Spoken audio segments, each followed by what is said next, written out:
Hello friends, good morning दोस्तों। मैं सुरेंद्र सिंह आपका इस सेशन में सभी लोगों का स्वागत करता हूं। दोस्तों, आप सभी को पता है कि हम जो बात करेंगे आज वो कंप्रेसर के बारे में बात करेंगे और कंप्रेसर से संबंधित जो भी क्वेश्चंस होते हैं दोस्तों उन पे हम चर्चा करेंगे। तो दोस्तों आज की क्लास स्टार्ट करते हैं। क्लास को दोस्तों अंत तक आपको देखना है।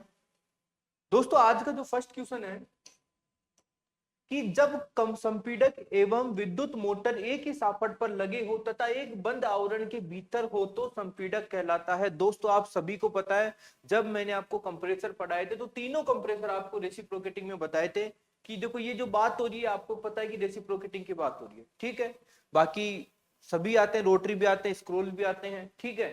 तो देखो ये कोई कंप्रेसर है, ठीक है। इसमें दोस्तों ये क्या हो गई, इसकी विद्युत मोटर हो गई, ठीक है। और इन सबको हमने एक आवरण में दोस्तों बंद कर दिया।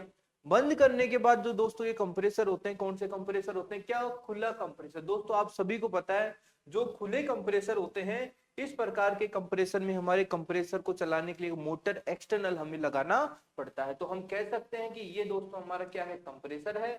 और इसको चलाने के लिए ट्रांसमिशन शाफ्ट के द्वारा, मोटर के द्वारा दोस्तों इसको हम जोड़ रखे हैं। तो दोस्तों क्या होगा, बंद सीट बंद कंप्रेसर। कभी कोई क्लोज कंप्रेसर नाम सुना है दोस्तों, नहीं सुना है काट दो। तीसरी ऑप्शन है अर्ध खुला संपीड़क। दोस्तों इसको सेमी हर्मेटिक कंप्रेसर भी कहते हैं, दो की नहीं है दोस्तों, सॉरी सॉरी सॉरी।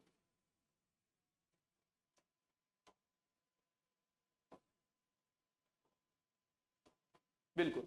तो देखो फर्स्ट ऑप्शन था ओपन कंप्रेसर। क्या ओपन कंप्रेसर है, नहीं है। क्या बंद कंप्रेसर, भाई बंद कंप्रेसर का मतलब होता है सील्ड कंप्रेसर। क्या होता है दोस्तों, सील्ड कंप्रेसर,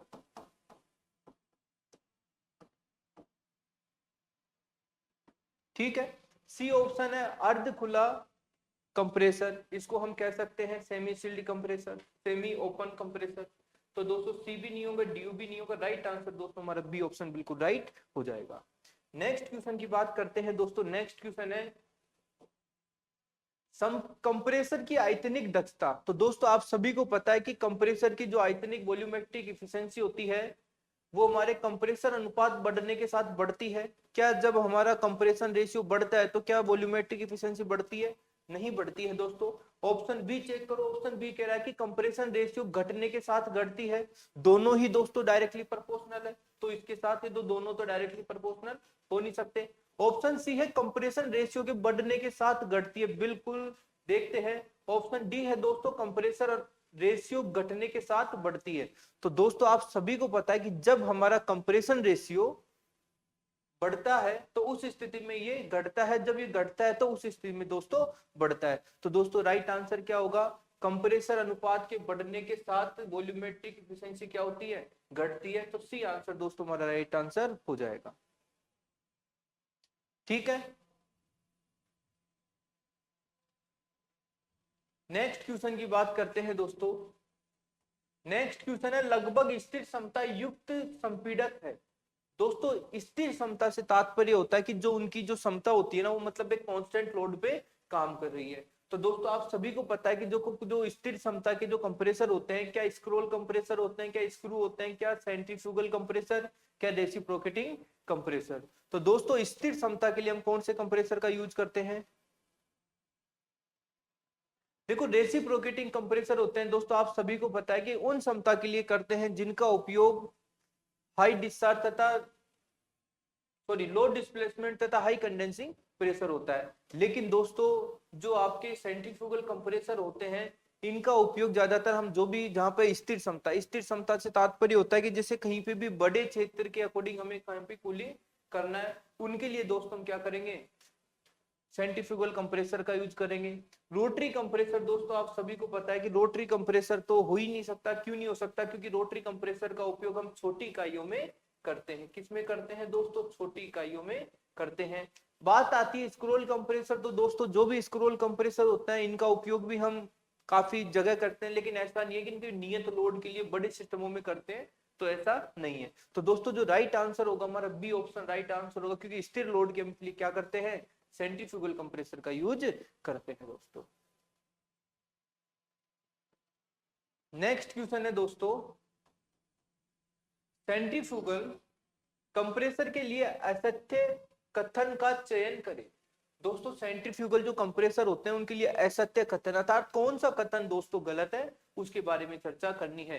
इनका जीवन काल अधिक होता है। क्या सेंट्रीफ्यूगल कंप्रेसर का जीवन काल अधिक होता है? क्या इनकी दक्षता अधिक होती है? क्या इसमें प्रचालन के साथ शोर होता है?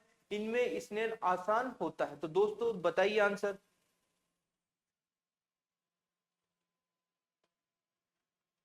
सेंट्रीफ्यूगल कंप्रेसर के लिए असत्य कथन कौन सा है? दोस्तों देखो, जीवन काल सभी का होता है, ऐसी कोई बात नहीं है। दक्षता सबकी अधिक होती है।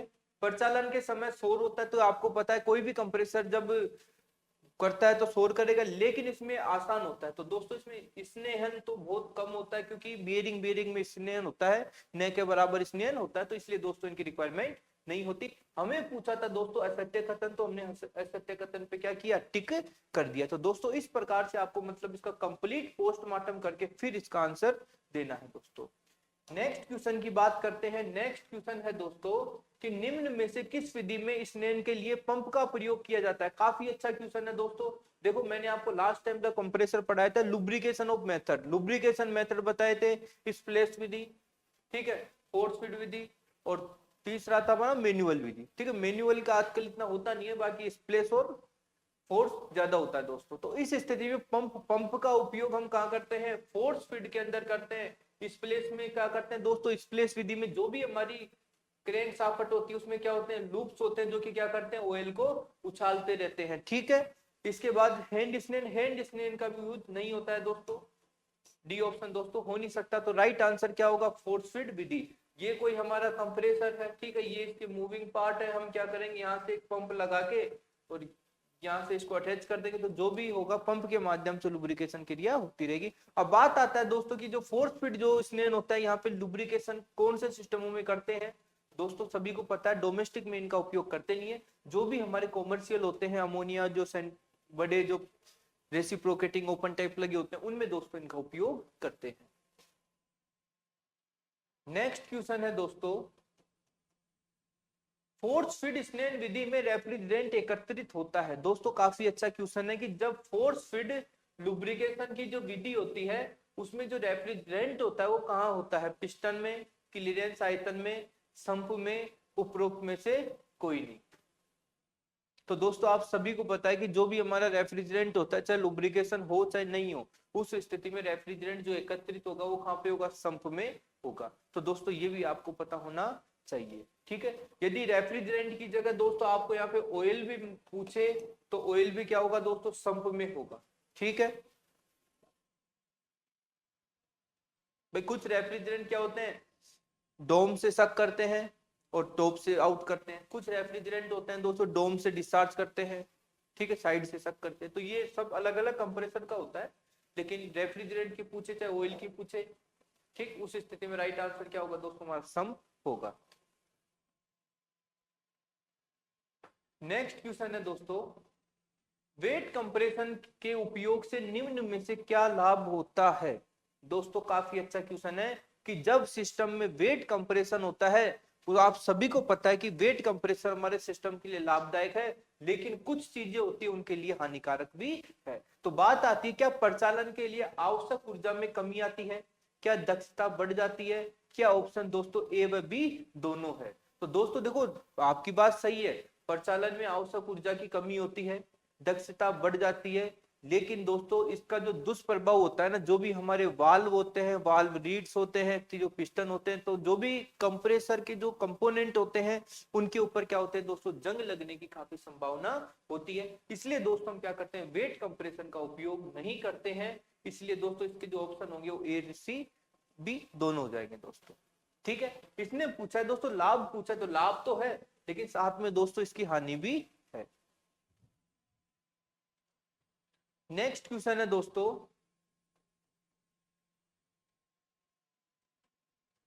संपीड़क कंप्रेसर के रेफ्रिजरेंट अवस्था में लाइन के मध्य से प्रवेश करता है। दोस्तों संपीड़क कंप्रेसर में रेफ्रिजरेंट वाष्प अवस्था में सक्शन लाइन के द्वारा प्रवेश करता है। दोस्तों आपको वीसीआर पता है, जब वीसीआर आपको पता है तो आप ये बता सकते हो कि, ठीक है, ये हमारा कंडेंसर हो गया,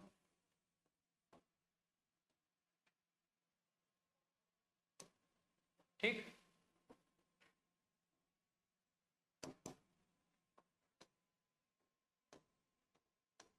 तो जब दोस्तों आपको सभी को पता है ये हमारा कंडेंसर है, क्या है दोस्तों, कंडेंसर है। ये दोस्तों हमारा इवोपोरेटर है। तो इस स्थिति में जो डिस्चार्ज लाइन होगी दोस्तों वो ये होगी, सक्शन लाइन होगी दोस्तों ये होगी। जो सक्शन लाइन होगी यहाँ से जो रेफ्रिजरेंट की अवस्था होगी दोस्तों क्या होगी, लो pressure low temperature vapour refrigerant क्या होगा, सक्शन लाइन के माध्यम से दोस्तों इन करेगा और दोस्तों डिस्चार्ज लाइन के माध्यम से आउट करेगा। तो दोस्तों ऑप्शन बी क्या हो जाएगा हमारा, बिल्कुल राइट आंसर हो जाएगा।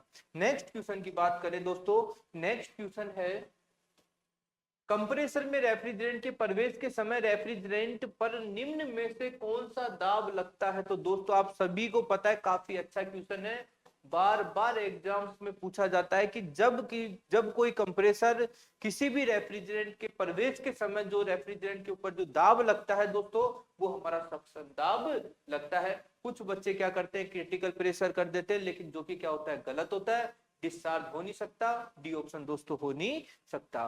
तो दोस्तों राइट आंसर क्या होगा, ए ऑप्शन बिल्कुल राइट होगा। नेक्स्ट क्वेश्चन की बात करें दोस्तों, जब संपीड़क रेफ्रिजरेंट से बाहर निकलता है तो लगने वाला दाब। दोस्तों आप सभी को पता है कि अभी जो बात हो रही थी कंप्रेसर के इनकी हो रही थी, अब बात हो रही है दोस्तों कंप्रेसर के आउट की। तो कंप्रेसर के आउट पे जो होता है दोस्तों हमारा कौन सा होता है, डिस्चार्ज प्रेशर होता है। तो ये दोस्तों देखो बेसिक से क्वेश्चन पूछे जाते हैं हर एग्जाम में, तो दोस्तों आपको पता होना चाहिए। ठीक है दोस्तों, नेक्स्ट क्वेश्चन की बात करते हैं, निम्नलिखित में से किस कंप्रेसर में कोई मूविंग पार्ट नहीं होता है। तो दोस्तों आप सभी को पता है कि वह कौन सा कंप्रेसर है जिसमें मूविंग पार्ट नहीं होता है। तो दोस्तों थर्मो हमारा एक ऐसा रेफ्रिजरेशन सिस्टम है जिसमें कोई भी मूविंग पार्ट नहीं होता है। ठीक है भाई, देखो मूविंग पार्ट से देखो रेसिप्रोकेटिंग में मूविंग पार्ट होते हैं, रोटरी कंप्रेसर में होते हैं, सेंट्रीफ्यूगल में भी मूविंग पार्ट होते हैं, चाहे साफट मानो चाहे इंपेलर मानो, मूवेबल तो हो ही रहा है। लेकिन जो थर्मो होता है दोस्तों उसमें कोई भी हमारा मूविंग पार्ट नहीं होता है, तो इसलिए दोस्तों हमारा राइट आंसर सी होगा। नेक्स्ट क्वेश्चन है दोस्तों, निम्नलिखित में से कौन सा कंपोनेंट सिस्टम में रेफ्रिजरेंट के बहाव को उत्पन्न करता है। काफी अच्छा क्वेश्चन है। देखो सिस्टम में रेफ्रिजरेंट के बहाव को उत्पन्न करता है, तो दोस्तों आप सभी को पता है कि जब बहाव की बात हो रही है, फ्लो की बात हो रही है, तो राइट आंसर दोस्तों हमारा ए ऑप्शन बिल्कुल राइट होगा। क्योंकि कंप्रेसर का काम क्या है दोस्तों, सिस्टम में रेफ्रिजरेंट को फ्लो करवाना। क्या करवाना दोस्तों, सिस्टम में रेफ्रिजरेंट को फ्लो करवाना, उसका सर्कुलेशन करवाना, उसका प्रेशर बढ़ाना, उसका टेम्परेचर बढ़ाना। ये सब क्या होते हैं दोस्तों, हमारे कंप्रेसर के कार्य होते हैं। किसके कार्य होते हैं दोस्तों, कंप्रेसर के कार्य होते हैं। ठीक है, नेक्स्ट क्वेश्चन की बात करें दोस्तों, नेक्स्ट क्वेश्चन है कंप्रेसर की मोटर का जलने का कारण होता है। काफी अच्छा क्वेश्चन है दोस्तों, काफी बार बार आपके एग्जाम्स में पूछा जाता है कि जो कंप्रेसर की मोटर होती है उसके जलने का कारण क्या होता है। कुछ लोग कहते हैं कि देखो जो कंप्रेसर होते हैं वो इलेक्ट्रिक पार्ट है, कुछ कहते हैं मैकेनिकल पार्ट है। दोस्तों कंप्रेसर अलग होता है, उसको चलाने के लिए मोटर अलग होती है। जो मोटर होती है उसकी इलेक्ट्रिक पार्ट में आती है, जो कंप्रेसर होता है दोस्तों हमारा मैकेनिकल पार्ट में आता है। तो बात आती है क्या आपका ओएलपी दोष मुक्त होना, क्या थर्मोस्टेट दोष मुक्त होना। कभी आपको पता है कि थर्मोस्टेट खराब होता है तो कंप्रेसर खराब होगा, कभी नहीं होगा दोस्तों। लिक्विड लाइन में रुकावट होना, जब दोस्तों लिक्विड लाइन में चोकिंग हो जाती है तो क्या कंप्रेसर खराब होगा, नहीं होगा दोस्तों।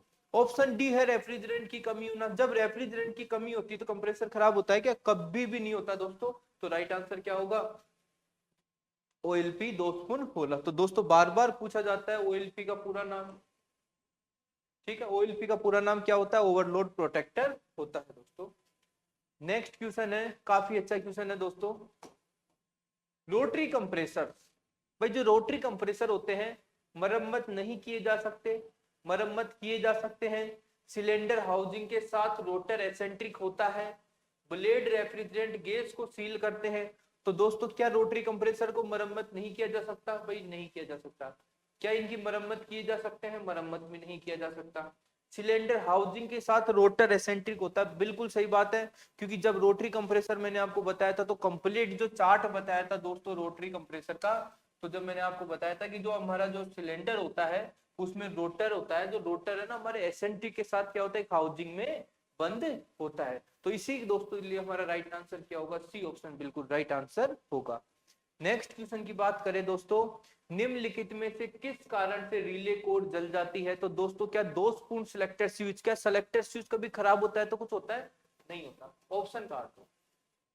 इसके बाद आता है दोस्तों हाई वोल्टेज। देखो वोल्टेज आपके कितने भी हाई हो, लेकिन उसमें जब तक दोस्तों जब धारा का मान जब तक नहीं बढ़े उस स्थिति में हमें कोई दिक्कत नहीं है। तो दोस्तों हाई वोल्टेज के कारण होगी, नहीं होगी दोस्तों। क्या लो वोल्टेज के कारण होगी, नहीं होगी। लेकिन दोस्तों जब हाई करंट की धारा हम इसमें प्रवाहित करवा देंगे तो उस स्थिति में रिले कोर हमारी जल जाएगी। तो दोस्तों राइट आंसर क्या होगा, डी ऑप्शन बिल्कुल राइट होगा। नेक्स्ट क्वेश्चन है दोस्तों, निम्नलिखित में से किस कारण से ओएलपी ट्रिप हो जाती है। काफी अच्छा क्वेश्चन है दोस्तों, प्रैक्टिकल के देखो। कंप्रेसर द्वारा उच्च करंट खींचना, क्या कंप्रेसर के जब उच्च करंट खींचता है तो क्या ट्रिप होती है। क्या अत्यधिक लोड होना, क्या अत्यधिक लोड होता है जब ट्रिप होती है।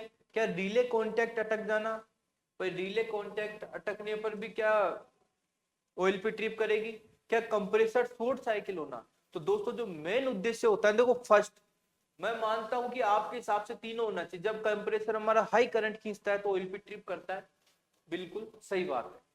ऑप्शन बी है अत्यधिक ओवरलोड की स्थिति में भी क्या करता है, ओएलपी ट्रिप करता है। ऑप्शन सी है रिले कॉन्टैक्ट जब अटक जाएंगे तो कंप्रेसर हमारा स्टार्ट नहीं होगा, तो सी को हटा दो दोस्तों। और कंप्रेसर शॉर्ट साइकिल होना सबसे फर्स्ट नंबर पे जो आता है वो ये आता है कि जब कंप्रेसर के अंदर शॉर्ट साइकिल होने की संभावना हो उससे उस समय क्या हो दोस्तों, रिले ओएलपी क्या हो जाती है, ट्रिप हो जाती है।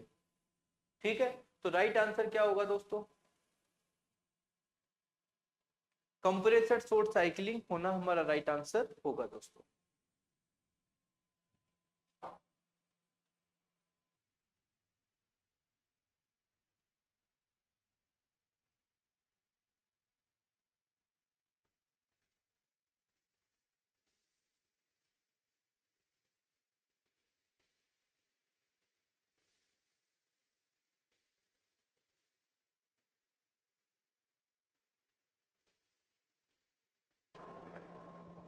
तो दोस्तों राइट आंसर क्या हो जाएगा, डी ऑप्शन राइट हो जाएगा।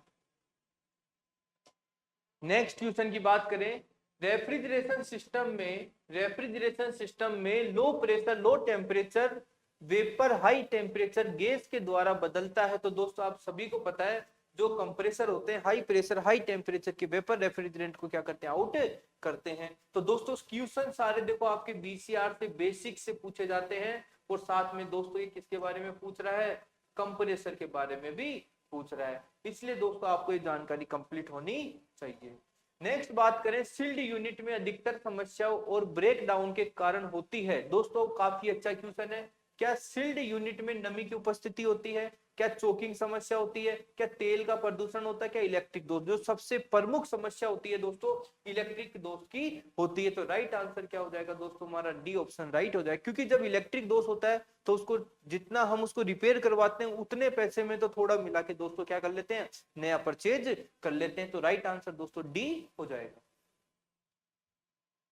नेक्स्ट क्वेश्चन है दोस्तों, सेंट्रीफ्यूगल पंप में लिक्विड को प्राय इंपेलर के माध्यम से खींचा जाता है। काफी अच्छा क्वेश्चन है कि जो भी आपके सेंट्रीफ्यूगल क्या होते हैं दोस्तों, पंप होते हैं। क्या होते हैं, पंप होते हैं। सेंट्रीफ्यूगल जो पंप होते हैं, इन पंप के द्वारा दोस्तों जो लिक्विड को प्राय इंपेलर, ये हमारा इंपेलर है, कहां से खींचेगा दोस्तों, आई साइड से खींचेगा। कहां से खींचेगा, आई साइड से खींचेगा। आई साइड से खींचेगा। तो राइट आंसर क्या हो जाएगा दोस्तों, सी ऑप्शन बिल्कुल राइट हो जाएगा दोस्तों।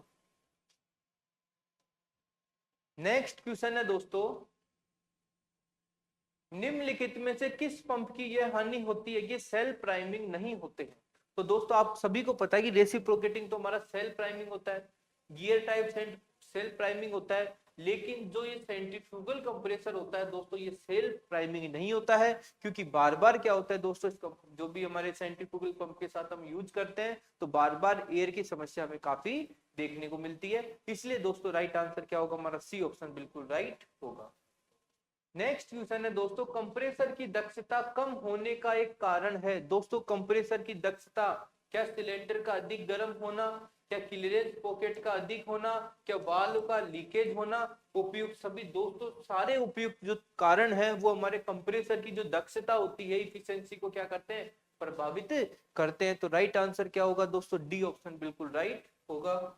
नेक्स्ट क्वेश्चन की बात करें, कंप्रेसर के क्षमता नियंत्रण की विधि है। काफी अच्छा क्वेश्चन है दोस्तों। क्या हम ऑन ऑफ करके कंप्रेसर को कंट्रोल कर सकते हैं? क्या सक्शन वाल्व, लिफ्ट नियंत्रण, क्या सिलेंडर हेड बाईपास नहीं कर सकते? उपयुक्त सभी। दोस्तों जो साधारणतः आप लोगों ने देखा होगा कि कंप्रेसर की जब हम स्पीड को कंट्रोल करते हैं तो कई बार क्या होता है, हम ऑन ऑफ का भी यूज कर लेते हैं। कई बार क्या होता है, सक्शन वाल्व, लिफ्ट अर्थात सक्शन वाल्व के कम ज्यादा करके भी हम कंट्रोल करते हैं। सिलेंडर हेड बाईपास नियंत्रण के द्वारा भी करते हैं। तो दोस्तों राइट आंसर क्या हो जाएगा? डी ऑप्शन बिल्कुल राइट आंसर हो जाएगा दोस्तों। नेक्स्ट क्वेश्चन है, वेट कंप्रेशन का लाभ है। दोस्तों वेट कंप्रेशन का जो लाभ होता है वो प्रचालन ऊर्जा में कमी और दक्षता को बढ़ाता है। बिल्कुल सही बात है ये दोस्तों। हमारे वेट कंप्रेशन के क्या होते हैं? लाभ होते हैं दोस्तों। नेक्स्ट क्वेश्चन है दोस्तों, डिवाइडिंग ब्लेड किस कंप्रेसर से संबंधित है? दोस्तों आप लोगों ने देखा होगा कि जो हमारी डिवाइडिंग ब्लेड होती है वो किस कंप्रेसर से संबंधित है। ठीक है, तो दोस्तों ये हमारी क्या है? डिवाइडिंग ब्लेड है। ठीक, तो जब डिवाइडिंग ब्लेड जिसके साथ आता है तो क्या स्क्रू कंप्रेसर होगा? कभी भी नहीं होगा। क्या सेंट्रीफ्यूगल होगा? नहीं होगा। रेसिप्रोकेटिंग होगा? नहीं होगा। रोटरी कंप्रेसर दोस्तों हमारा राइट आंसर हो जाएगा। देखो स्क्रू कंप्रेसर में सामान्यतः क्या होते हैं? स्क्रू कंप्रेसर में दोस्तों सामान्यतः हमारे एक तो मेल रोटर होता है, एक फीमेल रोटर होता है। मेल रोटर को हम क्या कहते हैं? ड्राइवर कहते हैं। फीमेल को ड्रिवन कहते हैं। ठीक है, एक क्लॉकवाइज घूमेगा तो एक दूसरा एंटी क्लॉकवाइज। तो दोस्तों इसकी पहचान कर सकते हैं। इसको गियर चलित कंप्रेसर भी कहते हैं। दूसरी बात, जो रोटरी कंप्रेसर होता है इसको घूर्णी कंप्रेसर। इसमें क्या होता है, जो प्रमुख भाग होते हैं वो सिलेंडर रोलर तथा सिलेंडर होते हैं। ठीक है, और जो सेंट्रीफ्यूगल कंप्रेसर होते हैं दोस्तों, सेंट्रीफ्यूगल कंप्रेसर में क्या होता है? इंपेलर होता है। क्या होता है? इंपेलर होता है। रेसिप्रोकेटिंग में क्या होता है दोस्तों? हमारा पिस्टन होता है। तो इस प्रकार से आप कंप्रेसर को पता कर सकते हो। नेक्स्ट क्वेश्चन है दोस्तों, निम्न में से किस प्रकार के कंप्रेसर में रेफ्रिजरेंट को घूर्णीय गति द्वारा कंप्रेस किया जाता है? देखो बात आ रही है घूर्णीय गति द्वारा। क्या रेसिप्रोकेटिंग में घूर्णीय गति द्वारा कंप्रेस करते हैं? कभी भी नहीं करते दोस्तों। क्या स्क्रोल कंप्रेसर में घूर्णीय गति द्वारा करते हैं? नहीं करते दोस्तों। क्या सेंट्रीफ्यूगल में करते हैं? तो दोस्तों बिल्कुल हाँ, सेंट्रीफ्यूगल कंप्रेसर में हम किसी भी जो रेफ्रिजरेंट को कंप्रेस करते हैं घूर्णीय विधि के माध्यम से करते हैं। तो दोस्तों राइट आंसर क्या होगा? डी ऑप्शन बिल्कुल राइट हो जाएगा। ठीक है भाई, कंप्रेसर घूर्णीय गति, भाई रोटरी गति की बात हो रही है। तो रोटरी गति की बात हो रही है तो दोस्तों राइट आंसर रोटरी कंप्रेसर हो जाएगा। ठीक है दोस्तों, आपके सामने जो फर्स्ट क्वेश्चन है दोस्तों कि स्टेशनरी ब्लेड टाइप कंप्रेसर में प्रयुक्त डिवाइडिंग ब्लेड किस प्रकार की गति होती है। काफी अच्छा क्वेश्चन है दोस्तों। आपने देखो सबसे पहले स्टेशनरी ब्लेड टाइप जो कंप्रेसर होते हैं वो कौन से कंप्रेसर होते हैं? रोटरी कंप्रेसर होते हैं। सबसे ज्यादा पूछा जाता है कि जो स्टेशनरी ब्लेड टाइप कंप्रेसर निम्न में से भाग होता है तो रोटरी। अब बात आती है दोस्तों, जो डिवाइडिंग ब्लेड होती है वो कैसी गति करती है? क्या डिवाइडिंग ब्लेड जो गति करती है वो इस प्रकार से करती है। ठीक, और इस प्रकार की जो गति होती है ना एक फिक्स जगह पे, उसे हम क्या कहते हैं? रेसिप्रोकेटिंग गति कहते हैं। तो राइट आंसर क्या हो जाएगा दोस्तों? सी ऑप्शन बिल्कुल राइट आंसर हो जाएगा। ठीक है, नेक्स्ट क्वेश्चन की बात करते हैं दोस्तों। नेक्स्ट क्वेश्चन है, रोटरी कंप्रेसर का मुख्य भाग होता है। काफी अच्छा क्वेश्चन है। देखो जो भी रोटरी कंप्रेसर होते हैं, क्या कनेक्टिंग वाल्व होते हैं दोस्तों? कभी नहीं होते हैं। क्या डिस्चार्ज वाल्व होता है? नहीं होता है। क्या सक्शन वाल्व होता है? नहीं होता है। तो दोस्तों कौन सा वाल्व होता है दोस्तों? वाल्व होता है वन वे वाल्व। कौन सा वाल्व होता है? वन वे वाल्व होता है। पहली चीज तो आपको ये पता होना चाहिए। दूसरी बात आती है सीलिंग ब्लेड, सबसे इंपॉर्टेंट है, जो कि हमारा रोटरी कंप्रेसर का दोस्तों भाग होता है। नेक्स्ट क्वेश्चन है दोस्तों, दो अंतः संयोजी स्पाइरल द्वारा गैस को कंप्रेस करने के लिए किस प्रकार के कंप्रेसर का प्रयोग किया जाता है?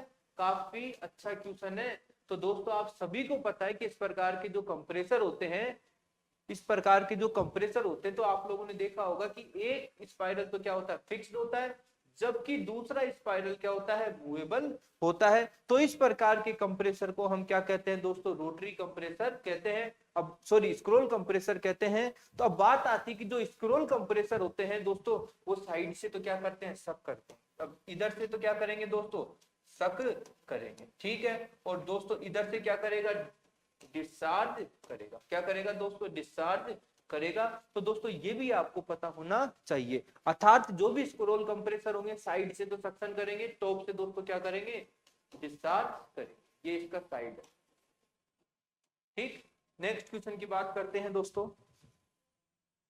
स्क्रोल कंप्रेसर का प्रयोग किया जाता है, काफी अच्छा क्वेश्चन है, क्या, खाने व फलों के रेफ्रिजरेशन में। दोस्तों जो भी आप लोगों ने देखा होगा, जो भी ट्रक वगैरह होते हैं, उसमें एक स्थान से दूसरे स्थान पर ले जाने के लिए खाद्य पदार्थों को सुरक्षित रखना होता है। और जब वो सुरक्षित होता है दोस्तों, जब भी उनको हम खा पाते हैं, तो उसके लिए दोस्तों जो भी कंप्रेसर यूज होगा वो कौन सा होगा, स्क्रोल होगा। ट्रक के ट्रांसपोर्टेशन में भी स्क्रोल का यूज करेंगे। मेरी कंटेनर से समर, मेरी कंटेनर से तात्पर्य होते हैं कि जो बड़े बड़े आप लोगों ने कंटेनर आते हैं जहाजों में रखे हुए, उनमें ऊपर टॉप की ओर एक हमारा सिस्टम लगा होता है, उसमें भी दोस्तों कौन सा कंप्रेसर होते हैं, हमारे स्क्रोल कंप्रेसर होते हैं। तो राइट आंसर दोस्तों डी ऑप्शन बिल्कुल राइट आंसर हो जाएगा। नेक्स्ट क्वेश्चन की बात करें दोस्तों, स्क्रू कंप्रेसर किस प्रकार का कंप्रेसर है। दोस्तों जो स्क्रू कंप्रेसर होते हैं, क्या सेंट्रीफ्यूगल कंप्रेसर है, क्या रेसिप्रोकेटिंग कंप्रेसर है, क्या रोटरी कंप्रेसर है। दोस्तों काफी अच्छा क्वेश्चन है। तो आप सभी को पता होना चाहिए, जो भी स्क्रू कंप्रेसर होते हैं हमारे कौन से टाइप के होते हैं, रोटरी टाइप के कंप्रेसर होते हैं। तो दोस्तों सी ऑप्शन दोस्तों बिल्कुल राइट हो जाएगा। यही क्वेश्चन दोस्तों आपके जयपुर मेट्रो के रेल कॉर्पोरेशन में पूछा गया था 2021 के अंदर दोस्तों। तो ये भी दोस्तों आपको पता होना चाहिए। नेक्स्ट क्वेश्चन है दोस्तों, रेसिप्रोकेटिंग कंप्रेसर में प्रयुक्त रेफ्रिजरेंट है। तो दोस्तों आप सभी को पता है कि रेसिप्रोकेटिंग कंप्रेसर का यूज करते हैं तो अमोनिया का यूज करते हैं। ये मैंने आपको क्लास में लिखाया था, कौन से कंप्रेसर के साथ कौन सा रेफ्रिजरेंट यूज होता है। R12 दोस्तों वर्तमान में बंद हो चुका है, लेकिन इसका यूज भी पहले करते थे। बंद क्यों हुआ दोस्तों, आपको सभी को पता है कि ये अपने CFC ग्रुप का था, जो कि हमारे ओजोन परत को क्या करता था दोस्तों, नुकसान पहुंचाता था, ठीक है। मिथाइल क्लोराइड दोस्तों हमारा R40 रेफ्रिजरेंट होता है। क्या होता है दोस्तों, R40 रेफ्रिजरेंट होता है। इसका उपयोग हम प्राइमरी तथा सेकेंडरी रेफ्रिजरेंट दोनों के रूप में करते हैं। इसलिए दोस्तों राइट आंसर क्या हो जाएगा, डी ऑप्शन बिल्कुल राइट आंसर हो जाएगा। नेक्स्ट क्वेश्चन की बात करते हैं दोस्तों। नेक्स्ट क्वेश्चन है, पिस्टन किस कंप्रेसर से संबंधित है। दोस्तों अभी मैंने लास्ट टाइम बताया था कि जब बात हो पिस्टन की, तो पिस्टन के लिए हमारा रेसिप्रोकेटिंग कंप्रेसर जिंदाबाद। उसके बाद सेंट्रीफ्यूगल, सेंट्रीफ्यूगल के साथ आपको सभी को पता है दोस्तों क्या होता है, इंपेलर होता है। क्या होता है दोस्तों, इंपेलर होता है। रोटरी कंप्रेसर, रोटरी कंप्रेसर में क्या होता है दोस्तों, हमारे रोटर और सिलेंडर होते हैं। तो ये भी आपको पता होना चाहिए। और दोस्तों जो गियर चलित से तात्पर्य क्या होता है, हमारा स्क्रू कंप्रेसर होता है। क्या होता है दोस्तों, स्क्रू कंप्रेसर होता है। तो ये भी दोस्तों आपको पता होना चाहिए। नेक्स्ट क्वेश्चन की बात करें दोस्तों, घरेलू कंप्रेसर में पिस्टन बनाने के लिए किस पदार्थ का प्रयोग किया जाता है। काफी अच्छा क्वेश्चन है। देखो जो भी आपके घरेलू रेफ्रिजरेटर होते हैं, इसमें दो प्रकार के, सॉरी पिस्टन दो प्रकार के होते हैं। एक तो ट्रंक पिस्टन होता है, एक सॉलिड पिस्टन होता है, ठीक है।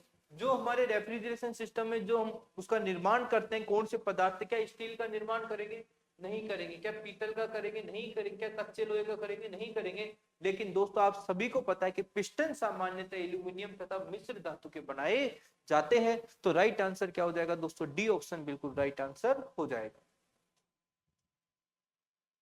नेक्स्ट क्वेश्चन है दोस्तों कि किन कथनों, मतलब निम्न कथनों पर विचार कीजिए।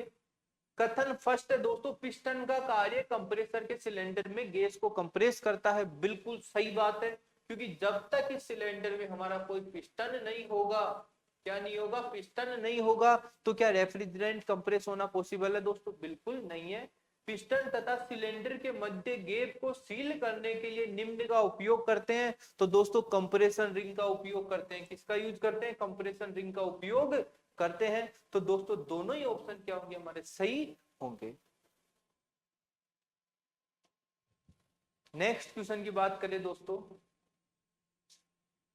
कंप्रेसर रिंग का उद्देश्य पिस्टन और सिलेंडर के बीच को सील करता है। दोस्तों कंप्रेसर रिंग का उद्देश्य, अभी अभी बात करी थी, जो कंप्रेसर रिंग का जो मेन उद्देश्य होता है सिलेंडर, पिस्टन और सिलेंडर के बीच को सील करता है, ये इसने देखो क्वेश्चन में दे रखा है। कई बार ये भी पूछा जाता है कि कंप्रेसर रिंग का उद्देश्य क्या होता है, तो पिस्टन तथा सिलेंडर के मध्य गैप को कम करने के लिए हम किसका यूज करते हैं दोस्तों, पिस्टन रिंग का उपयोग करते हैं, अर्थात कंप्रेसर रिंग का उपयोग करते हैं। ठीक है, नेक्स्ट बात आती है कि कंप्रेसर रिंग सामान्यतः बना होता है, क्या लो कार्बन स्टील का होगा दोस्तों, नहीं होगा। क्या एल्यूमिनियम का होगा, नहीं होगा। क्या कास्ट आयरन का होगा, नहीं होगा।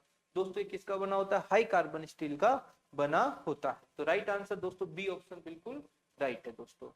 नेक्स्ट क्वेश्चन की बात करें दोस्तों,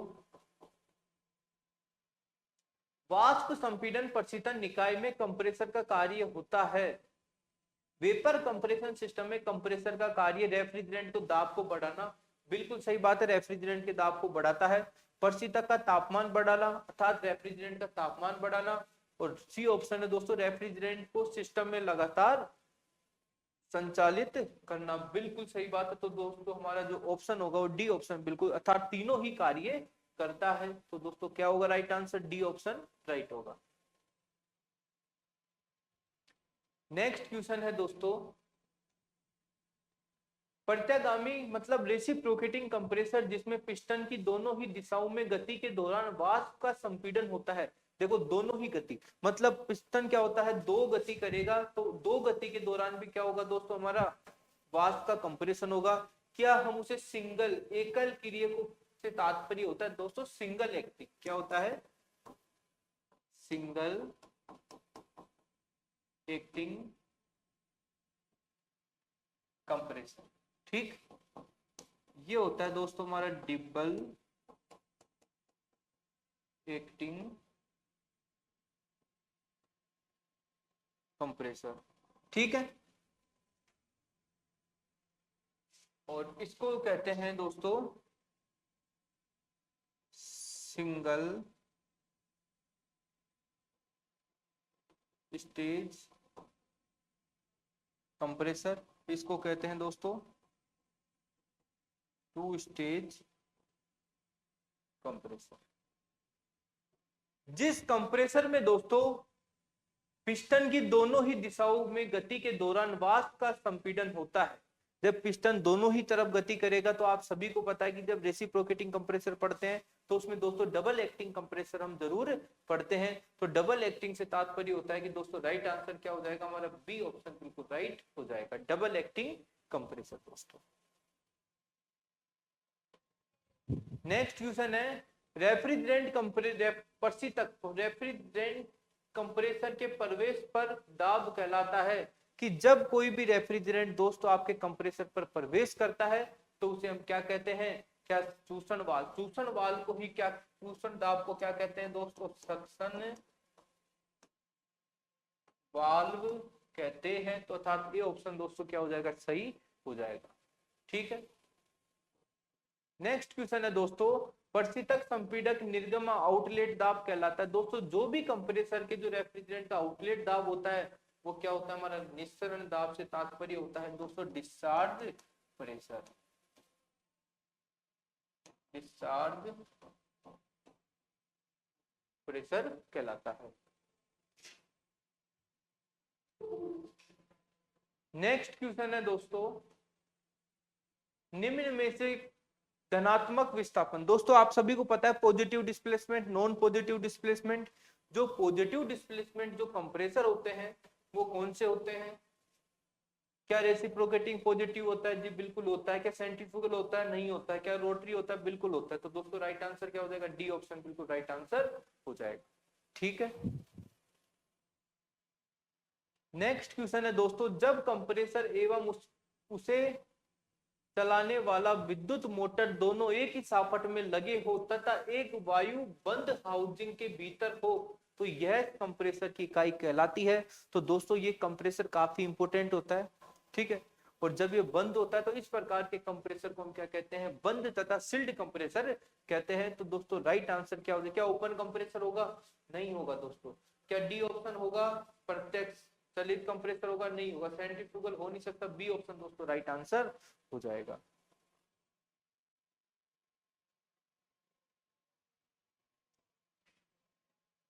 नेक्स्ट क्वेश्चन की बात करें दोस्तों, नेक्स्ट क्वेश्चन है सेंट्रीफ्यूगल कंप्रेसर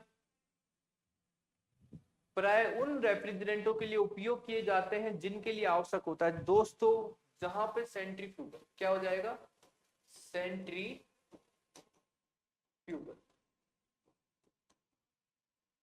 दोस्तों सेंट्रीफ्यूगल जो कंप्रेसर होता है उसका उपयोग सामान्यतः लार्ज डिस्प्लेसमेंट, क्या करते हैं दोस्तों, लार्ज डिस्प्लेसमेंट तथा लो कंडेंसिंग प्रेशर के लिए करते हैं। किसके लिए करते हैं दोस्तों, लो कंडेंसिंग प्रेशर के लिए करते हैं। हमें ऑप्शन में ढूंढना है, ऑप्शन को देखो पढ़ना अलग चीज होती है, ढूंढना है कि वो ऑप्शन कहां पे जो हमें पता है। क्या लो डिस्प्लेसमेंट एवं लो कंडेंसिंग दाबों के लिए करेंगे, नहीं करेंगे दोस्तों।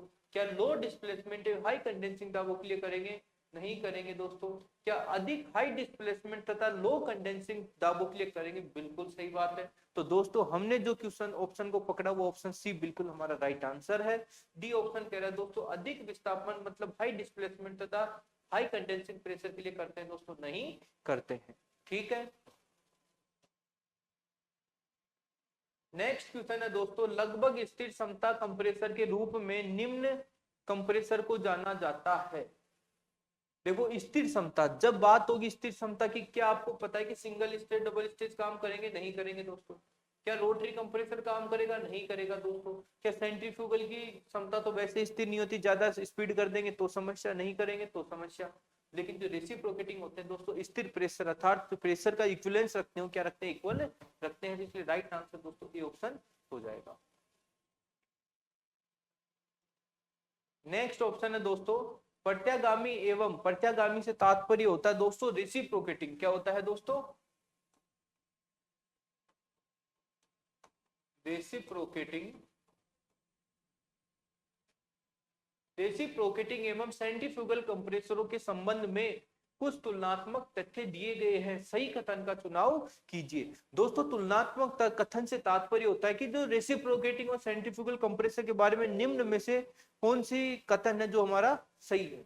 क्या सेंट्रीफ्यूगल कंप्रेसर का जीवन काल कम होता है, ऐसी कोई बात नहीं है, पहले तो इसको हटाओ। ऑप्शन बी कह रहा है कि दोस्तों सेंट्रीफ्यूगल कंप्रेसर की क्षमता कम होती है। भाई सेंट्रीफ्यूगल की क्षमता तो वो होती है जो हर किसी कंप्रेसर की नहीं होती। तो दोस्तों ये जो सेंट्रीफ्यूगल कंप्रेसर होता है वो हमारा क्या होता है, बाहुबली होता है। ठीक है, नेक्स्ट बात करें, सी ऑप्शन, रेसिप्रोकेटिंग कंप्रेसर की दक्षता अधिक होती है, ऐसी कोई बात नहीं है, कोई भी कंप्रेसर हो सबकी दक्षता के अनुसार ही हम यूज में लेते हैं। लेकिन ये कह रहा है कि सेंट्रीफ्यूगल कंप्रेसर की समस्या, सर्जिंग की समस्या अधिक होती है, बिल्कुल सही बात है भाई, ये तो बिल्कुल सही है। तो राइट आंसर क्या होगा दोस्तों, डी ऑप्शन बिल्कुल राइट आंसर हो जाएगा। नेक्स्ट क्वेश्चन की बात करें दोस्तों, कंप्रेसर में रेफ्रिजरेंट किस लाइन से बाहर निकलता है। दोस्तों जो लाइन होती है ना, देखो ये क्या होता है, हमारा कंप्रेसर होता है, क्या होता है दोस्तों, कंप्रेसर। और यहाँ से जो डिस्चार्ज करता है, क्या करता है, डिस्चार्ज करता है, इसी को हम क्या कहते हैं दोस्तों, डिस्चार्ज लाइन कहते हैं। क्या कहते हैं दोस्तों, डिस्चार्ज लाइन कहते हैं। तो राइट आंसर क्या हो जाएगा दोस्तों, बी ऑप्शन बिल्कुल राइट हो जाएगा। नेक्स्ट बात करें, निम्न में से किस कंप्रेसर में रोलर एक ब्लेड से जुड़ा होता है। काफी अच्छा क्वेश्चन है दोस्तों। पहली बात तो कौन सा कंप्रेसर होगा, रोटरी कंप्रेसर। कौन सा कंप्रेसर, रोटरी कंप्रेसर। ठीक, अब रोटरी कंप्रेसर हो गया तो दोस्तों उसके बाद देखो, एक स्थिर blade single blade rotary compressor, घूर्णित ब्लेड रोटरी कंप्रेसर। दोस्तों किस कंप्रेसर में रोलर एक ब्लेड, अर्थात जिस कंप्रेसर में एक ब्लेड होती है उसे हम क्या कहते हैं, एक स्थिर ब्लेड रोटरी कंप्रेसर कहते हैं। राइट आंसर दोस्तों क्या हो जाएगा, ए ऑप्शन बिल्कुल राइट हो जाएगा। नेक्स्ट क्वेश्चन की बात करें दोस्तों, निम्न में से किस कंप्रेसर में रोलर चार ब्लेडों से जुड़ा होता है। कि जिस रोलर के क्या हो दोस्तों, चार ब्लेड हो, तो उस प्रकार के कंप्रेसर को क्या सिंगल ब्लेड कहेंगे, नहीं कहेंगे। क्या रेसिप्रोकेटिंग कहेंगे, नहीं कहेंगे। डी तो हो नहीं सकता, राइट आंसर दोस्तों बी ऑप्शन राइट हो जाएगा। नेक्स्ट क्वेश्चन की बात करें, निम्न में से किस कंप्रेसर में इंपेलर का उपयोग किया जाता है? दोस्तों इंपेलर मैंने आपको बताया था कि जहां पे भी हमारा इंपेलर आ जाए, क्या आ जाए दोस्तों, इंपेलर आ जाए, तो उस स्थिति में जो कंप्रेसर होगा वो कौन सा होगा दोस्तों, हमारा इंपेलर के लिए सेंट्रीफ्यूगल कंप्रेसर होगा दोस्तों। तो सेंट्रीफ्यूगल कौन है दोस्तों, डी ऑप्शन। क्या बबल प्लेट संपीड़क कार एसी के लिए स्क्रोल कंप्रेसर नहीं होगा, रेसिप्रोकेटिंग नहीं होगा, तो दोस्तों डी ऑप्शन बिल्कुल राइट हो जाएगा। नेक्स्ट क्वेश्चन की बात करते हैं दोस्तों। नेक्स्ट क्वेश्चन है भली भांति बंद या मोहर बंद, भली भांति बंद या मोहर बंद कंप्रेसर का क्या फायदा होता है? तो दोस्तों आप सभी को पता है कि जो भी हमारे देखो सील्ड कंप्रेसर होते हैं, तो इस सील्ड कंप्रेसर में क्या होता है, जो सबसे बड़ा फायदा होता है, क्या इनका आकार बड़ा होता है क्या? जी बिल्कुल इनका आकार बड़ा नहीं होता है। तो दोस्तों बिल्कुल सही बात है भाई, सील्ड कंप्रेसर का चुनाव हम छोटे के लिए करते हैं। क्या ये कम आवाज करते हैं? क्या ये दृश्य शीशा होता है? क्या इसमें देख सकते हैं? नहीं देख सकते दोस्तों। क्या पेटी चलित होते हैं? नहीं होते। जो भी सील्ड कंप्रेसर होते हैं दोस्तों, इनकी आवाज क्या होती है, काफी कम होती है दोस्तों, इसलिए इनका चुनाव ज्यादा करते हैं। नेक्स्ट क्वेश्चन की बात करें दोस्तों, कंप्रेसर में तेल तल कहाँ होता है? भाई जो कंप्रेसर होते हैं ना, ये जो कंप्रेसर है, इस कंप्रेसर में जो ऑयल होता है दोस्तों कहाँ पे होता है? और ये तो है नहीं कि कंप्रेसर के ऊपर ऑयल भरा होगा, हो सकता है क्या? नहीं हो सकता, क्योंकि ग्रेविटी के कारण क्या आएगा दोस्तों, नीचे की तरफ आएगा। ठीक है, तो ये भी दोस्तों आपको पता होना चाहिए। क्या सिलेंडर में होगा तेल? नहीं होगा। सिलेंडर में लुब्रिकेशन होता रहेगा। क्या सक्शन चेंबर में होगा? नहीं होगा दोस्तों। क्या डिस्चार्ज चेंबर में होगा? नहीं होगा। लेकिन जो क्रैंकेस होता है, जिसमें हमारा क्या होगी, क्रैंक शाफ्ट होगी, वहीं पे क्या होगा दोस्तों, तेल हमारा भरा हुआ होगा और उछालता ये इस प्रकार से तेल ऊपर जाता रहेगा। तो राइट आंसर क्या हो जाएगा दोस्तों, हमारा बी आंसर बिल्कुल राइट हो जाएगा। दोस्तों आज का जो हमारा क्वेश्चन है कंप्रेसर में, कि open type serviceable hermetic sealed type compressor, open compressor पर serviceable hermetically sealed type compressor का एक मुख्य रेफ्रिजरेशन लाभ होता है। ठीक है दोस्तों, कहना चाहता है कि जो आपके ओपन टाइप जो कंप्रेसर होते हैं, क्या होते हैं दोस्तों, ओपन टाइप कंप्रेसर होते हैं, उसकी तुलना में जो दोस्तों हमारे कंप्लीट हर्मेटिक सील्ड टाइप होते हैं, क्या होते हैं, सील्ड टाइप जो कंप्रेसर होते हैं दोस्तों, उनका लाभ क्या होता है? तो दोस्तों आप सभी को पता है कि देखो जो ओपन टाइप कंप्रेसर होते हैं, उसमें हमें किसकी रिक्वायरमेंट है, शाफ्ट सील की रिक्वायरमेंट है। लेकिन दोस्तों जो हमारे सील्ड टाइप होते हैं, उसमें किसी भी प्रकार की शाफ्ट सील की रिक्वायरमेंट नहीं होती है। तो दोस्तों ऑप्शन देखते हैं, शाफ्ट सील की आवश्यकता नहीं होती है, सिलेंडर को लुब्रिकेटिंग करना आसान होता है। भाई सिलेंडर तो सब में लुब्रिकेट करना पड़ेगा, तो बी ऑप्शन दोस्तों हो नहीं सकता। ऑप्शन सी है, किसी भी रेफ्रिजरेंट का प्रयोग आसान होता है। दोस्तों रेफ्रिजरेंट का उपयोग कंप्रेसर के अकॉर्डिंग भी करते हैं, तो साथ में जो भी दोस्तों आपके रेफ्रिजरेंट होते हैं उनके अकॉर्डिंग भी करते हैं, जो उनके प्रेशर वगैरह होते हैं, और मैकेनिक कार्य कुशलता अधिक होती है। तो दोस्तों ऐसा नहीं है, जो राइट आंसर होगा दोस्तों ए ऑप्शन बिल्कुल राइट होगा। ठीक है, नेक्स्ट क्वेश्चन की बात करें दोस्तों, किसी हर्मेटिक सील्ड कंप्रेसर के जलने और बदलने के बाद, दोस्तों सपोज करो आपका जो सील्ड टाइप जो हर्मेटिक सील्ड कंप्रेसर होता है, कहां पे यूज होता है? हम कह सकते हैं भैया रेफ्रिजरेटर में यूज हो सकता है। कहां पे होता है? रेफ्रिजरेटर में यूज होता है। और कहां पे होगा? वाटर कूलर में यूज होगा। ठीक है, और कहां पे होगा दोस्तों? डीप फ्रीजर में यूज होगा। ठीक है, तो इस प्रकार के सिस्टमों में क्या होते हैं दोस्तों, हमारे सील्ड टाइप रेसिप्रोकेटिंग कंप्रेसर का यूज करते हैं। अब बात आती है, देखो किसी हर्मेटिक सील्ड कंप्रेसर के जलने पर, आपका कोई रेफ्रिजरेटर है दोस्तों, इसका कंप्रेसर जल गया, क्या हो गया? जल गया। तो दोस्तों जलने के बाद यदि हम उसको दोस्तों बदलते हैं, तो सिस्टम के अंदर एक बड़ा ड्रायर स्ट्रेनर सम्मिलित करना अच्छा होता है। दोस्तों ये सभी को पता है कि जब हम किसी भी छोटे सिस्टमों में रेफ्रिजरेंट चार्ज करते हैं, तो माना जाता है कि देखो ज्यादातर जो भी कैपिलरी होती है या जो फिल्टर ड्रायर होते हैं, उनको चेंज कर देना चाहिए। ठीक है, कुछ लोग नहीं करते हैं, वो उनका फंडामेंटल, हमें उनसे मतलब नहीं है। ठीक है, अब बात आती है दोस्तों, आप सभी को पता है कि डोमेस्टिक के जो अंदर होता है, वो सबसे ज्यादा जो माना जाता है कि जो ड्रायर होता है वो कहां लगा होता है? भाई जो ड्रायर लगा होगा, क्या हमारे कोई सक्शन लाइन में होता है? नहीं होता है। क्या डिस्चार्ज में होता है? नहीं होता है। तो दोस्तों क्या लिक्विड लाइन में ड्रायर लगा होता है? बिल्कुल सही बात है दोस्तों, लिक्विड लाइन में क्या लगा होता है? ड्रायर लगा होता है। इसी के अकॉर्डिंग ये बड़े सिस्टमों की बात होती तो हम कह सकते थे हाँ भाई सक्शन लाइन में भी हम ड्रायर को लगा सकते हैं। तो दोस्तों ये भी आपको पता होना चाहिए, ठीक है। तो दोस्तों सक्शन लाइन नहीं होगा, हेड हॉट गैस नहीं होगा, डिस्चार्ज लाइन नहीं होगा। और डिस्चार्ज लाइन में दोस्तों कभी भी कोई सी भी प्रकार का कोई ड्रायर नहीं लगता है। क्यों नहीं लगता है? क्योंकि डिस्चार्ज लाइन में दोस्तों ऑयल सेपरेटर लगता है, ठीक है।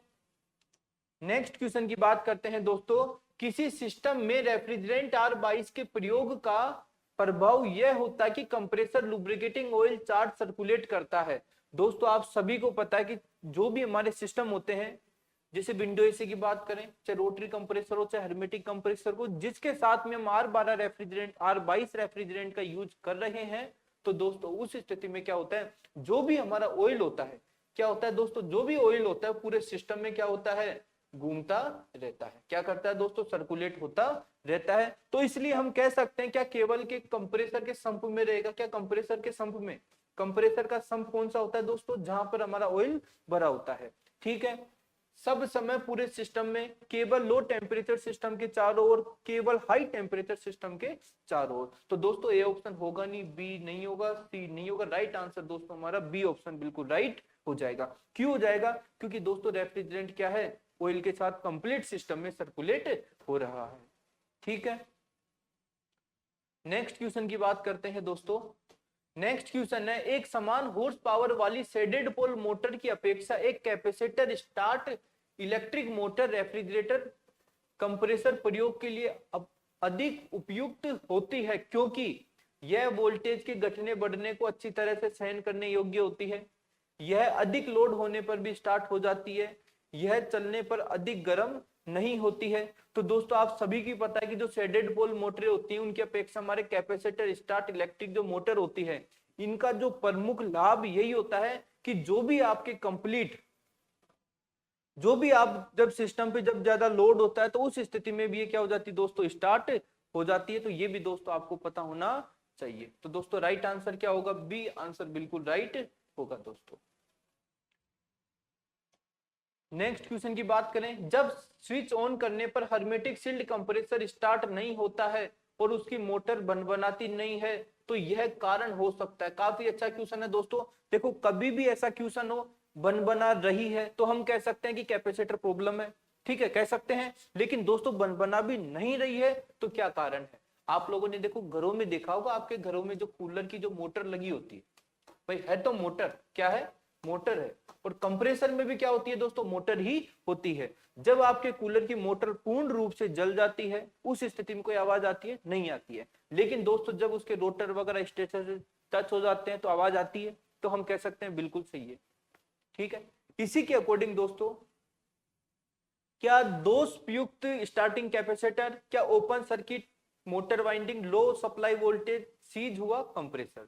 दोस्तों ऐसी कोई बात नहीं है। जब कंप्रेसर सीज होता है तो एम्पियर हाई लेता है, आवाज आती है, वाइब्रेटेड होता है, मोटर का जो लोड होता है वो बताता है।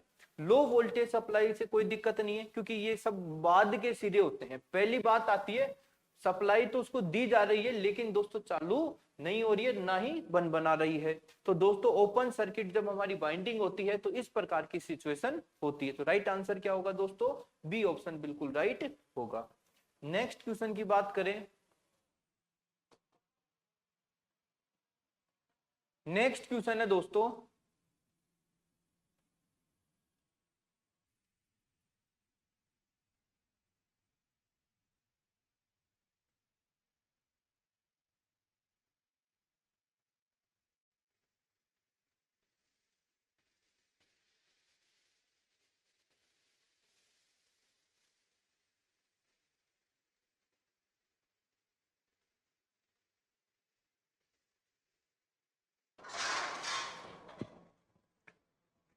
नेक्स्ट क्वेश्चन है दोस्तों, एक कैपेसिटर स्टार्ट और रन इलेक्ट्रिक मोटर के साथ के लिए कैपेसिटर ब्लॉक पर इलेक्ट्रिक कनेक्शनों की संख्या कितनी होती है? तो दोस्तों आप सभी को पता है कि कोई भी हमारी मोटर होती है उसके टर्मिनलों की संख्या कितनी होगी, 3 होगी। कौन से होंगी, कॉमन, रनिंग, स्टार्टिंग। बात आ रही है कैपेसिटर के टर्मिनलों की संख्या, और कैपेसिटरों की टर्मिनलों की संख्या के द्वारा जो भी हम सप्लाई देते हैं तो दोस्तों कनेक्शन एक तो हमारा रनिंग पे चला जाएगा, एक स्टार्टिंग पे चला जाएगा। तो राइट आंसर क्या हो जाएगा दोस्तों, दो आंसर बिल्कुल राइट हो जाएगा। ठीक है,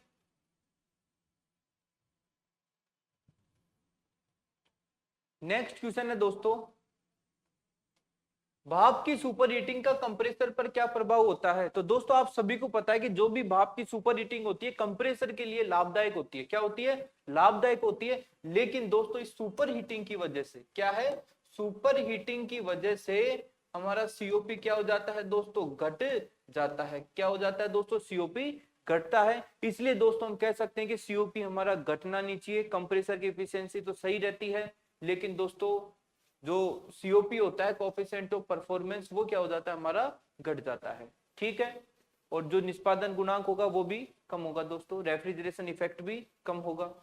ठीक है, तो राइट आंसर क्या हो जाएगा, ए ऑप्शन राइट हो जाएगा।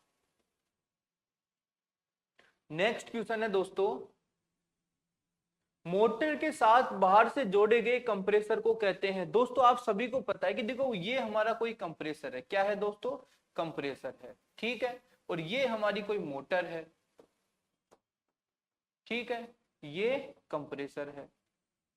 इन दोनों को साथ हम जोड़ते हैं, तो आप सभी को पता है कि हम दोनों को आपस में जोड़ते हैं, किसके द्वारा जोड़ते हैं दोस्तों, ट्रांसमिशन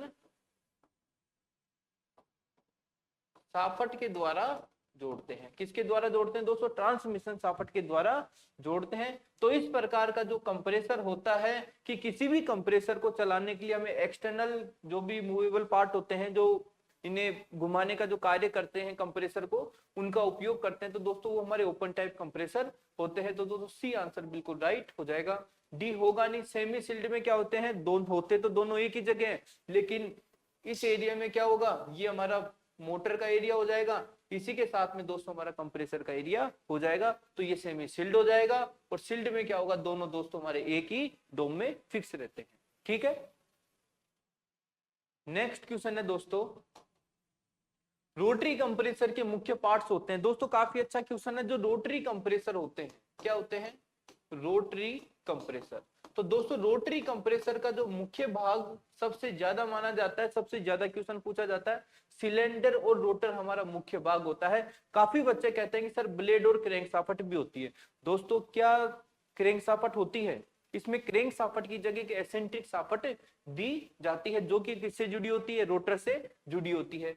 क्या वाल्व और क्रैंक शाफ्ट सील कोई वाल्व का यूज होगा, नहीं होगा। क्रैंक शाफ्ट सील नहीं होगी दोस्तों। उपयुक्त सभी हमारा आंसर नहीं होगा, बी आंसर नहीं होगा। राइट आंसर दोस्तों ए ऑप्शन राइट होगा।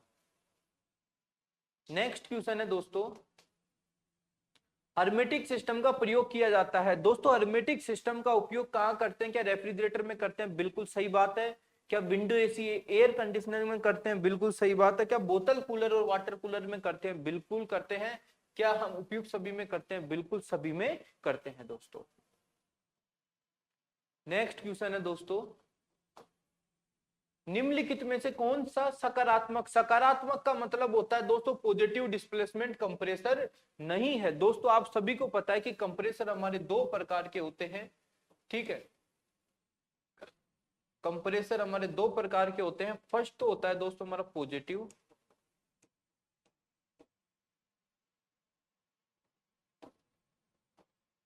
Positive displacement. दूसरा होता है दोस्तों हमारा नॉन पॉजिटिव।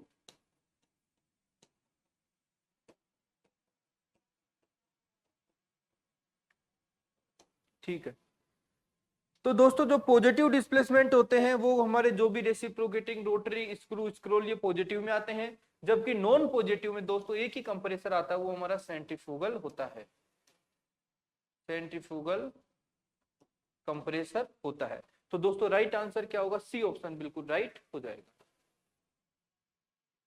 नेक्स्ट क्वेश्चन की बात करें दोस्तों, हर्मेटिक कंप्रेसर मुख्य रूप से छोटी प्रणालियों में प्रयोग किए जाते हैं क्योंकि आप सभी को पता है क्या वो उच्च सीओपी देते हैं, उन्हें बार बार सर्विसिंग की आवश्यकता नहीं होती है, उनमें कोई भी रेफ्रिजरेंट का उपयोग नहीं किया जा सकता, उन्हें कुशलता से विभिन्न लोड पर अवस्थाओं में प्रयोग किया जा सकता है। ऐसा थोड़ी है कि सिंगल डोर रेफ्रिजरेटर का कंप्रेसर उठा के अपने घर में विंडो एसी बना देंगे उसकी, तो ये तो पॉसिबल नहीं है।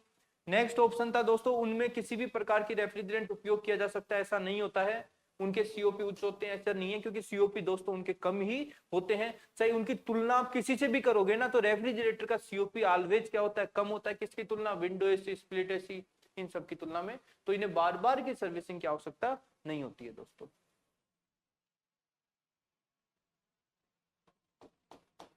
नेक्स्ट क्वेश्चन है, रेसिप्रोकेटिंग कंप्रेसरों में क्लीयरेंस प्रदान की जाती है। काफी अच्छा क्वेश्चन है दोस्तों। तो बताइए रेसिप्रोकेटिंग कंप्रेसर में क्लीयरेंस प्रदान क्यों की जाती है? वॉल्यूमेट्रिक दक्षता सुधारने के लिए, कंप्रेसर का जीवन काल बढ़ाने के लिए, वाल्व लगाने के लिए, कंप्रेसर की बिजली की खपत को कम करने के लिए। ऐसी कोई बात नहीं है खपत से और वॉल्यूमेट्रिक एफिशिएंसी, क्लीयरेंस, हाँ क्लीयरेंस से कोई मतलब नहीं है। वाल्व लगाने के लिए, वाल्व से भी कोई मतलब नहीं है, जो होगा वो लगे होंगे। कंप्रेसर का जीवन काल नहीं, राइट आंसर दोस्तों। हमारी जो भी वॉल्यूमेट्रिक एफिशिएंसी होती है उसको सुधार करने के लिए हम किसका यूज करते हैं? क्लीयरेंस का यूज करते हैं दोस्तों। हाँ तो दोस्तों क्वेश्चन है आपका, एक रेसिप्रोकेटिंग कंप्रेसर की क्लीयरेंस वॉल्यूमेट्रिक दक्षता निर्भर करती है। दोस्तों जो भी हमारी क्लीयरेंस वॉल्यूमेट्रिक की जो दक्षता होती है, क्या रेफ्रिजरेंट के गुणधर्म पर निर्भर करती है? दोस्तों नहीं करती है। क्या ऑपरेटिंग तापमान करेगी? नहीं करेगी। दोस्तों क्लीयरेंस वॉल्यूम पर क्या होती है? निर्भर करती है। डी ऑप्शन दोस्तों हमारा नहीं होगा। तो राइट आंसर क्या हो जाएगा दोस्तों? सी राइट हो जाएगा। नेक्स्ट क्वेश्चन है, कंप्रेसर में घर्षण कौन रोकता है? काफी अच्छा क्वेश्चन है दोस्तों। जो भी आपके कंप्रेसर होते हैं, आप सभी को पता है कि इसमें कई प्रकार के क्या होते हैं? मूवेबल पार्ट होते हैं, ठीक है। जब वो एक दूसरे में आपस से टच होके रहते हैं, बिल्कुल उनके मध्य क्लियरेंस भी दोस्तों काफी कम होता है। तो दोस्तों उस स्थिति में जो लुब्रिकेशन का कारण जो करता है, वो कौन करता है? हमारा लुब्रिकेटिंग ऑयल करता है, ठीक है। तो ये क्या करता है दोस्तों? घर्षण को रोकता है। तो राइट आंसर क्या होगा? डी ऑप्शन बिल्कुल राइट होगा दोस्तों। नेक्स्ट क्वेश्चन है दोस्तों, किस प्रकार के कंप्रेसर में शाफट सील की आवश्यकता नहीं होती है? दोस्तों काफी अच्छा क्वेश्चन है। किस प्रकार के कंप्रेसर में शाफट सील, क्या ओपन टाइप कंप्रेसर में शाफट सील की आवश्यकता होती है? बिल्कुल होती है। क्यों होती है? क्योंकि दोस्तों कंप्रेसर से उसकी शाफट क्या होती है? बाहर निकली होती है। इस कारण हमें शाफट सील लगाना आवश्यक है। क्या जो भी बेल्ट चलित होते हैं? नहीं होगा। प्रत्यक्ष कपल्ड प्रकार के? नहीं होगा दोस्तों। जो हर्मेटिक प्रकार के जो कंप्रेसर होते हैं सील्ड, उनमें किसी प्रकार की शाफट सील की आवश्यकता नहीं होती है दोस्तों।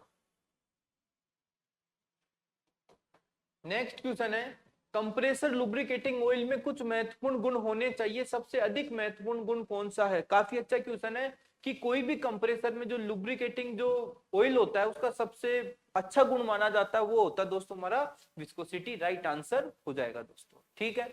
उबाल से मतलब नहीं है, हिमांक से मतलब नहीं है, फ्लैश पॉइंट अर्थात चिंगारी वाला पॉइंट। तो सबसे इंपॉर्टेंट विस्कोसिटी।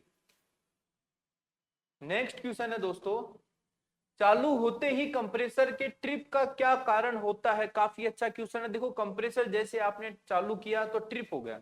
क्या रिले का विफल होना, क्या ओएलपी कांटेक्ट का बंद होना, क्या थर्मोस्टेट कांटेक्ट का बंद होना, कैबिनेट लाइट स्विच खुला होना? तो दोस्तों डी और सी तो काट दो। क्या करना है? काट दो। ट्रिप होने का कारण होता है कि उसके जो ओएलपी के जो कॉन्टेक्ट है दोस्तों, ओएलपी के जो कॉन्टेक्ट होते हैं, वो जब हमारे बंद पोजीशन में होते हैं, तो उस स्थिति में क्या होते हैं दोस्तों? हमारा जो कंप्रेसर होता है वो बार बार ट्रिप करता है। नेक्स्ट क्वेश्चन है, कंप्रेसर का कार्य होता है। दोस्तों कंप्रेसर का, जब आपने मैंने वीसीआर साइकिल आपको बताया था कि हमारा कंप्रेसर है, इसका जो मेन कार्य है वो क्या है? यहाँ से हमारा जो इन होगा क्या होगा? Low pressure low temperature vapour refrigerant in होगा, और high pressure high temperature vapour refrigerant दोस्तों आउट होगा। तो हम कह सकते हैं दोस्तों कि कंप्रेसर क्या करता है? कंप्रेशन की क्रिया करता है। इस कारण क्या लो प्रेशर को उच्च दाब में परिवर्तित करता है, निम्न ताप को उच्च ताप में परिवर्तित करता है, इवेपोरेटर से रेफ्रिजरेंट वाष्प को खींचता है। बिल्कुल सही बात है। डी ऑप्शन दोस्तों हमारा राइट आंसर हो जाएगा। नेक्स्ट क्वेश्चन है दोस्तों, उस घटक का नाम बताइए जो रेफ्रिजरेशन सिस्टम में ताप और दाब बढ़ाता है।